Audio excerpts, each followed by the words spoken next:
Sobe yon kriye kon sa nan la li. Ki son gen yon kriye kon sa? Ki son gen? Di nou, ki son gen? Se ki son gen yon fwa kriye kon sa nan la li?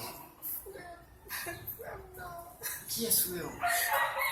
Ki sa gen? Se ki sa gen? Se ki sa gen? Ki sa gen? Se ki sa gen? Ki es fwe pa fwe yo la pa ekzamp san semen fasen da moutou yon dezu yon pa yon mida chèchen la? Chaje, ki sa gen? Ki sa gen? Ki sa fwe sa? Le problem nan, le konsan le manjou, par exemple, kak di kon sa se nan pisin, par exemple, gen pisin la kayo bagay sa yo, di pap de problem, di pap de bagay sa yo, wèm te di non tout sa, nou travay bon. Kon te da iti, kon sa de pe non, par exemple, de pe moun na fe, pou yo avou, wèm non se yon bagay che, wèm te wèm katon kouaj. Non, kouaj, bagay kon sa de, non, yon di sa, par exemple. De kon konye, par exemple, jenerasyon a iti, yon ti mwen nan men de bagay sa yo fe, yon se yon bagay. Faut l'éviter. Après l'histoire, monsieur, bon courage, on peut dire ça va là. Bon courage, de toute façon. On est qui peut le voir même. Voilà.